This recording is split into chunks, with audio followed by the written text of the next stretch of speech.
기름값이 2,000원을 넘었고 당신이 주유소에서 피눈물 흘리며 결제하는 순간 한국의 어느 은둔형 재벌은 전쟁의 베팅에 하루 7억씩 통장에 꽂히고 있습니다. 바로 어제 전 세계가 전쟁의 공포에 떠는 단 몇 주 만에 어느 조용한 한국 기업이 천문학적인 불을 거머쥐었다며 블룸버그가 보도했죠. 그런데 이 기사가 대중의 분노와 함께 커다란 의혹이 번지기 시작했습니다. 도대체 무슨 일이냐고요? 바로 글로벌 해운 시장을 발칵 뒤집어 놓은 시노코의 초대형 유조선 독식 사건입니다. 남들이 미사일에 떨며 도망칠 때 우리는 가장 위험한 곳으로 빈배를 띄워 돈을 쓸어 담아야지. 2년 전인 2024년 봄 포탄이 오가는 페르시아만으로 축구장 3개를 이어붙인 크기의 거대한 깡통배 6척이 유유히 파도를 가르며 진입하는 진풍경이 벌어집니다. 피 묻은 돈이 이동하는 이 잔혹한 부의 증식 메커니즘, 지금부터 함께 파헤쳐 보도록 하겠습니다. 평범한 직장인들의 아침은 참혹했습니다. 퇴직금을 털어넣은 주식 계좌의 파란불은 깊어지고 마트 매대의 식료품 가격표는 하루가 다르게 앞자리 숫자를 갈아치우고 있죠. 이 모든 경제적 비극의 진원지는 지도 한 구석에 자리한 중동의 뜨거운 바다였습니다. 이란과 이스라엘 사이의 보복미사일이 밤하늘을 가를 때마다 서울에서 방콕까지의 항공거리쯤 떨어진 대한민국 영끌족들의 대출 이자가 사정없이 출렁이는 기이한 나비 효과가 발생한 겁니다. 언제 터질지 모르는 3차 대전의 공포 속에서 글로벌 거대 자본조차 짐을 싸서 도망치기 바빴어요. 동네 주유소 기둥에 걸린 휘발유 가격이 리터당 2,000원을 가볍게 넘기며 서민들의 피눈물을 쥐어짜는 동안 상식을 뒤엎는 기괴한 역주행이 포착되었습니다. 모두가 살기 위해 빠져나오는 불구덩이를 향해 거대한 철제 바구니를 밀어넣는 자들이 있었기 때문이죠. 무대는 세계 원유 물동량의 대동맥이라 불리는 호르무즈 해협입니다. 이 바닷길은 가장 좁은 곳의 폭이 불과 서울에서 수원까지의 거리인 39km 남짓에 불과해요. 하지만 전 세계 원유의 5분의 1이 반드시 지나가야만 하는 치명적인 목줄이기도 합니다. 명절 연휴 꽉 막힌 경부고속도로 서울 톨게이트처럼 병목 현상이 극심한 이곳에 미사일이라는 콘크리트 바리케이드가 처진 셈이죠. 포탄이 떨어지는 바다를 건너려는 덩치 큰 선박은 순식간에 자취를 감췄습니다. 백길이 막히자 글로벌 석유 공룡들조차 섣불리 기름통을 옮기지 못하고 발만 동동 구르는 완벽한 동맥경화 상태가 펼쳐진 겁니다. 대부분의 선주들은 불똥이 튈까 두려워 백길을 아프리카 대륙 밑바닥으로 길게 돌리며 비참한 주랭랑을 쳤어요. 물류비는 폭등했고 그 무자비한 청구서는 고스란히 우리의 얇은 신용카드 명세서에 꽂히고 있습니다. 그런데 이 극도의 아비규환을 틈타 한국의 해운사 시노코가 은밀하고도 대담한 선택을 내립니다. 2014년 1월 말 이들은 최소 6척의 초대형 원유 운반선을 텅텅 비운 채 페르시아만 한가운데로 거침없이 밀어넣었죠. 이 배 한 척의 크기는 63빌딩을 옆으로 눕혀놓은 것보다 훨씬 거대합니다. 수십만 톤의 원유를 담을 수 있는 압도적인 창고들을 총알 빗발치는 가장 위험한 구역에 보란듯이 정박시킨 겁니다. 도대체 왜 이런 미친 배팅을 감행했을까요? 전쟁이라는 명분 아래 형성된 거대한 파이프라인을 타고 소수 포식자의 금고 속으로 고스란히 빨려 들어가는 합법적인 부의 강제 이전이 시작된 겁니다. 위기가 곧 기회라는 달고 다른 격언은 오직 압도적인 인프라를 쥐고 기다린 자들에게만 허락된 잔혹한 특권이었죠. 수천억 원을 긁어모을 기막힌 판짜기의 실체는 물리적인 바닷길의 구조적 결함 속에서 서서히 그 무시무시한 윤곽을 드러내기 시작합니다. 세계 지도를 펼쳐보면 호르무즈 해협은 제법 넉넉한 바다처럼 보입니다. 하지만 뱃사람들의 눈에 비친 바닷길은 전혀 다른 공포를 자아내죠. 이 척박한 해협의 가장 좁은 폭은 고작 서울 요금소에서 수원 화성까지의 거리에 불과합니다. 게다가 얕은 수심과 암초 탓에 거대한 유조선이 안전하게 지나갈 수 있는 진짜 항로는 왕복 8차선 고속도로 폭 수준이라는 것입니다. 매일 전 세계 원유의 심장이 이 좁디 좁은 핏줄 하나에 의존해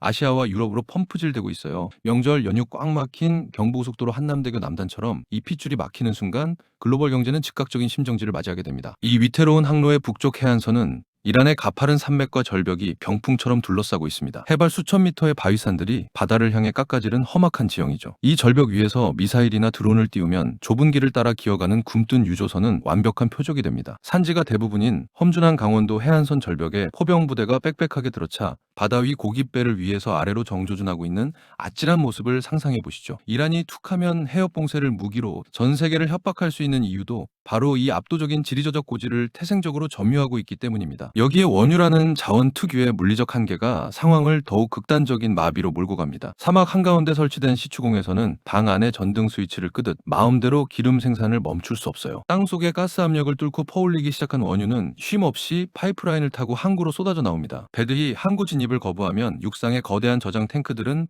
불과 며칠 만에 턱 밑까지 기름으로 꽉 차버리죠. 한번 멈춘 시추 시설을 재가동하려면 천문학적인 복구 비용이 들기 때문에 산유국들은 터져나가는 기름을 당장 담아둘 물 위에 거대한 빈통이 간절하게 필요해집니다. 땅 위의 질서가 무너진 순간 바다 위 깡통배들은 어떻게 황금을 담는 블랙홀로 진화했을까요? 그 기막힌 결단의 순간이 서서히 닻을 올리기 시작합니다. 위기가 고조되던 무렵 글로벌 선사들은 서둘러 중동 노선을 지우고 배를 다른 곳으로 돌리기 바빴습니다. 위험 프리미엄이 덕지덕지 붙은 천문학적인 보험료를 감당하느니 차라리 아프리카 희망봉으로 멀리 돌아가는 안전한 백기를 택한 것이죠. 그런데 한국의 시노코는 모두의 예상을 뒤엎는 정반대의 선택을 내렸어요. 전쟁의 징후가 짙어지던 시점부터 오히려 낡고 거대한 초대형 유조선들을 대거 사들이거나 싹쓸이 임대하며 시장의 빈 배들을 긁어모으기 시작했습니다. 남들이 쳐다보지도 않는 거대한 철제통들을 챙겨 세계에서 가장 위험한 화약고를 향해 일제히 뱃머리를 돌린 겁니다. 지난 1월 29일 마침내 최소 6척의 텅 빈 초대형 유조선이 페르시아만 앞바다에 도착해 조용히 닻을 내렸습니다. 단 한 방울의 화물도 싣지 않은 텅 빈 상태로 하루에만 수천만 원의 유지비가 짠물 위에서 증발하는데도 하염없이 기다림을 선택한 것이죠. 이는 강남역 한복판에 노른자 위 땅을 비싼 이자까지 내며 빌려놓고는 상가 하나 짓지 않은 채 텅 빈 공터로 방치하는 것과 같은 극단적인 결단이었습니다. 상식적인 해운업계의 경영진이라면 결코 승인할 수 없는 미친 짓이었지만 이들의 시선은 바다 위의 미사일이 아니라 폭발 직전인 육상의 원유 탱크를 뚫어지게 향하고 있었습니다. 1973년 제1차 오일 쇼크 당시 아랍 산유국들이 석유 수출을 무기화했을 때 글로벌 원유 시장에 패권을 쥐고 천문학적인 부를 쓸어 담은 자들은 기름을 생산하는 국가가 아니라 그 기름을 담아둘 거대한 저장 인프라를 독점한 극소수의 기업들이었죠. 물리적인 저장 공간의 절대적 부족이란 이 구조적 병목 현상은 반세기가 지난 지금 호르무즈 해협의 지정학적 위기 속에서 정확히 똑같은 형태로 재현되고 있습니다. 시노코는 대중의 눈을 가린 지정학적 공포보다 자원을 보관할 물리적 한계가 시장의 가격을 지배한다는 자본주의의 잔혹한 생리를 완벽하게 대입한 겁니다. 이 서늘한 예측은 소름 돋을 정도로 정확하게 적중했습니다. 그로부터 약 한 달 뒤인 2월 말 이란이 이스라엘과 미국의 공격에 맞불을 놓으며 해협 봉쇄의 위협이 최고조에 달하죠. 육상의 기름 창고가 터져나가기 직전에 한계 상황에 내몰린 글로벌 석유 공룡들은 그야말로 패닉에 빠졌습니다. 어떻게든 당장 쏟아져 나오는 원유를 보관할 물 위의 창고가 다급해진 그들의 눈앞에 기적처럼 텅 빈 채 정박해 있는 시노코의 거대한 유조선 6형제가 보였어요. 이제 협상의 칼자루는 완전히 뒤바뀌었습니다. 허공에 돈을 뿌리던 깡통배들이 어떻게 하루아침에 부르는 게 값이 되는 황금알을 낳는 거위로 돌변했는지 그 폭발적인 이익 팽창의 현장으로 곧장 들어가 보겠습니다. 지난 2월 28일 이란이 미국과 이스라엘의 공습에 격렬하게 반격하며 우려했던 악몽이 현실을 덮쳤습니다. 호르무즈 해협의 통행이 사실상 마비되자 가장 먼저 비명을 지른 곳은 바다가 아닌 육지의 원유 저장 시설이었죠. 사막 한가운데 시추공에서 쉼없이 뿜어져 나오는 검은 황금은 멈출 줄을 모르는데 기름을 실어 나를 배들이 해협 밖으로 뿔뿔이 도망쳐버렸으니 육상의 둥근 탱크들은 며칠 만에 한계치까지 차올랐습니다. 밸브를 잠그면 수조 원의 시추 설비가 망가질 위기에 처한 글로벌 석유 공룡들에게 남은 선택지는 단 하나뿐이었어요. 바로 바다 위에 떠있는 거대한 배를 통째로 빌려 그곳에 기름을 꽉 채워놓고 하염없이 대기하는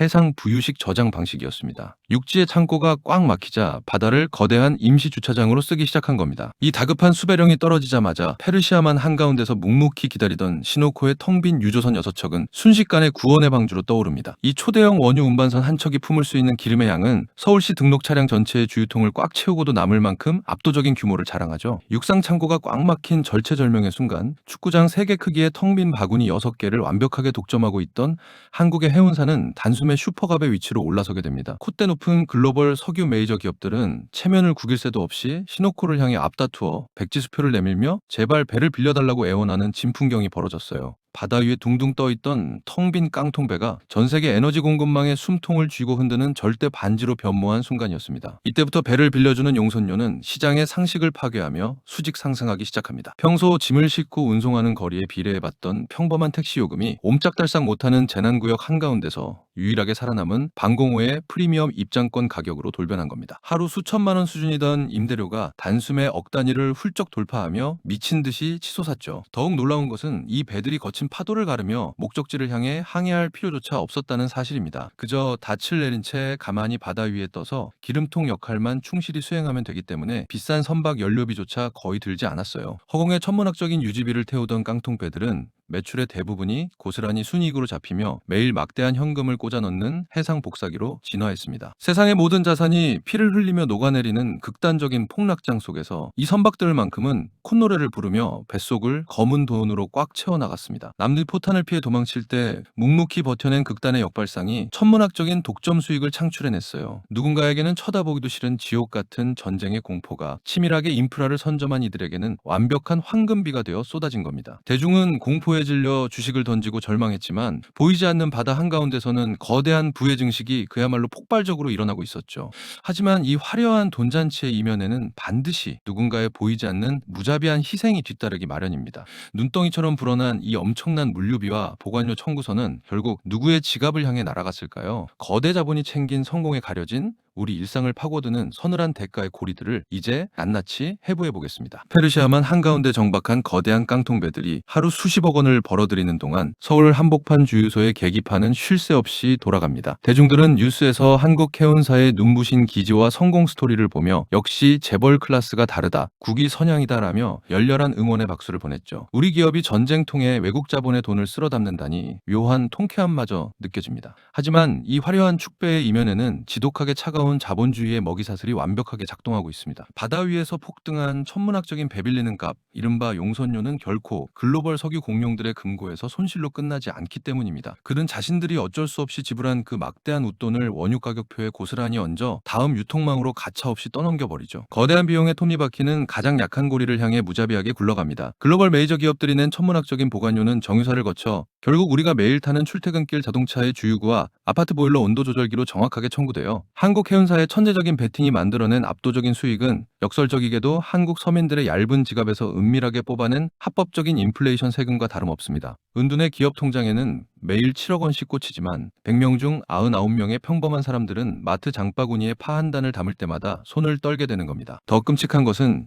이 기름값 폭등의 나비 효과가 영끌족의 대출 이자마저 씹어 삼킨다는 점입니다. 수입 물가가 치솟으니 중앙은행은 섣불리 금리를 내리지 못하고 방어벽을 쳐야만 하죠. 매달 은행에 바치는 주택담보대출 이자 부담은 줄어들 기미조차 보이지 않고 가계의 숨통은 턱 밑까지 조여옵니다. 대중은 그저 지구 반대편 남의 나라 전쟁이라고 애써 위안 삼았지만 사실 그 참혹한 전쟁의 대가를 내 월급과 피 같은 적금 통장을 헐어 꼬박꼬박 대납하고 있었던 셈입니다. 누군가는 피 튀기는 위기를 틈타 부의 추월 차선에 보란듯이 올라타지만 그 매끄러운 도로는 철저하게 평범한 사람들의 피눈물이라는 아스팔트 위에서만 깔리게 마련이에요. 이 불평등하고 무자비한 시스템은 왜 단 한 번도 고쳐지지 않은 채 잔인하게 반복되는 걸까요? 위기가 터질 때마다 합법적으로 부의 양극화를 극단적으로 벌려놓는 이 거대한 설계도의 실체는 묘하게도 과거 역사 속 어느 한순간과 완벽하게 겹쳐지며 우리에게 묵직한 단서를 던집니다. 반세기 전 어느 삭막한 계절, 전 세계는 기름이라는 액체 앞에서 철저하게 무릎을 꿇은 적이 있습니다. 1973년 가을 제4차 중동전쟁이 터지자 아랍 산유국들은 이스라엘을 돕는 국가들에 대한 석유 수출 금지라는 전례 없는 무기를 꺼내들었어요. 단 몇 달 만에 국제 유가는 4배 가까이 치솟았고 미국과 유럽 그리고 개발도상국이었던 한국 경제까지 순식간에 마비시켰던 제1차 오일 쇼크의 공포였습니다. 당시 미국 전역의 주유소 앞에는 기름을 넣으려는 차들이 수 킬로미터씩 끝이 보이지 않게 줄을 섰고 공장들은 가동을 멈추었으며 거리는 차가운 겨울바람 속에 얼어붙었어요. 사람들은 갑자기 찾아온 이 재앙적인 추위와 인플레이션 앞에서 속수무책으로 떨었습니다. 그렇다면 이 지독한 아비규환의 한복판에서 역사상 가장 압도적인 부를 쓸어 담은 자들은 누구였을까요? 흔히 산유국의 왕족들이나 거대 정유사들을 떠올리기 쉽습니다. 하지만 진짜 천문학적인 승자는 대중의 시선이 닿지 않는 어두운 곳에 은밀하게 숨어 있었죠. 그들은 전 세계 바다 위에 수백 척의 유조선을 띄워놓고 오직 석유를 실어 나르는 독점적인 길목을 쥐고 흔들던 해운 재벌들이었습니다. 대표적으로 그리스의 선박왕 아리스토틀 오나시스 같은 인물들은 중동의 기름줄이 끊기고 배를 구하지 못해 발을 구르던 전 세계를 상대로 상상을 초월하는 용선료를 부르며 떼돈을 벌어들였습니다. 산유국들이 석유의 생산을 통제했다면 이들은 그 석유가 이동하는 물리적인 공간을 완벽하게 통제한 겁니다. 2024년 봄 이란의 미사일이 호르무즈 해협을 뒤덮었을 때 한국 해운사 시노코가 텅 빈 배들을 사지로 몰아넣어 거둔 경이로운 수익은 결코 우연이 아니었습니다. 그들은 반세기 전 오일 쇼크 당시 해운 재벌들이 썼던 승리의 방정식, 즉 물리적 인프라의 독점이라는 필승 카드를 정확히 복귀한 겁니다. 두 시대 모두 생산자는 자원을 무기화했고 소비자는 치솟는 물가에 피를 흘렸지만 그 사이에 물류 병목을 장악한 소수만이 위기를 기회로 바꾸며 조용히 웃었습니다. 시대와 장비는 달라졌어도 위기의 이면에서 작동하는 자본주의의 서늘한 먹이사슬은 토시 하나 틀리지 않고 완벽하게 재현된 셈이죠. 결국 역사는 위기가 닥칠 때마다 대중의 부가소수의 인프라 지배자에게 합법적으로 빨려 들어가는 거대한 시스템의 반복임을 잔인하게 증명하고 있습니다. 그렇다면 우리는 이 견고하고 무자비한 패턴 앞에서 그저 가만히 지갑을 털릴 수밖에 없는 걸까요? 위기 속에 숨겨진 부의 이전 메커니즘을 꿰뚫어 본다면 평범한 개인에게도 이 거대한 파도에 올라탈 작지만 대안의 실마리들이 서서히 그 형태를 드러내기 시작합니다. 지정학적 위기가 터질 때마다 우리의 지갑은 무자비하게 털리지만 역설적이게도 이 잔혹한 패턴 속에서